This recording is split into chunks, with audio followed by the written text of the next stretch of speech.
Kita kembali lagi dalam tafsir Al-Misbah dan ini memasuki segmen yang terakhir, Pak Quraisy. Masih ada kesempatan untuk bertanya saya ataupun Edi ya gitu. Tentang kemuliaan di sisi Allah, Pak Quraisy. Itu kan kalau Nabi Muhammad kan sudah istilahnya sudah dijamin sebagai manusia yang paling mulia yang masuk surga gitu. Nah, untuk kita manusia-manusia yang hidup zaman sekarang ataupun masa depan masa yang akan datang gitu, apakah ada kemungkinan untuk bisa mengejar status seperti itu, Pak Quraisy? Paling tidak ya gitu, hampir seperberapanya lah gitu, agar kita merasa yakin. Iya, satu hal dulu, tidak benar, saya ulangi, tidak benar bahwa Nabi Muhammad sudah dapat jaminan sorga. Sorga itu hak prerogatif Allah. Nah, oke. Prerogatif. Ya toh? Ya. Memang kita yakin bahwa beliau ini. Kenapa saya katakan begitu? Pernah ada seorang sahabat Nabi dikenal orang baik. Terus teman-temannya di sekitarnya berkata, bahagialah engkau akan mendapat sorga. Nabi dengar. Siapa yang bilang begitu tadi? Nabi berkata, tidak seorang pun yang masuk sorga karena amalnya. Kalau berkata dia baik, amalnya jadi jamin sorga, hak prerogatif Tuhan. Terus ditanya, kamu pun tidak, wahai Nabi Muhammad? Saya pun tidak. Kecuali kalau Allah menganugerahkan rahmat kepada saya. Jadi kita berkata dalam konteks sorga dan neraka, tidak ada yang dijamin Tuhan, kecuali kita katakan bahwa Tuhan menulis di dalam kitab sucinya bahwa yang taat itu akan dapat surga. Ya, ada ayatnya ya? Ada ayatnya.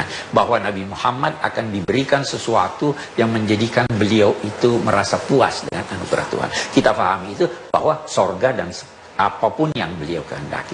Tapi buat kita kiai sebesar apapun, setaat apapun, jangan pastikan bahwa dia masuk surga. Sebaliknya, manusia sedurhaka apapun, jangan pastikan bahwa dia pasti masuk neraka. Karena itu hak prerogatif Tuhan. Baik. Kak Edi, ada yang mau ditanyain lagi? Jadi tadi sebetulnya pertanyaannya belum. Jadi untuk paling tidak bisa menyamai, kalau menyamai terlalu jauh ya, paling seberapanya lah mendekati apa yang diraih, apa yang sudah diraih oleh Rasulullah. Kita upayanya dengan apa saja mungkin. Iya, kita laksanakan tuntunannya semampu kita. Dan ketahuilah bahwa sorga itu bertingkat-tingkatkan. Nah, saya biasa berpikir, saya masuk di pinggiran sorga sudah syukur. Saya berusaha untuk itu, tapi ada ucapan Nabi yang boleh jadi dapat menghibur kita nih yang rindu pada beliau.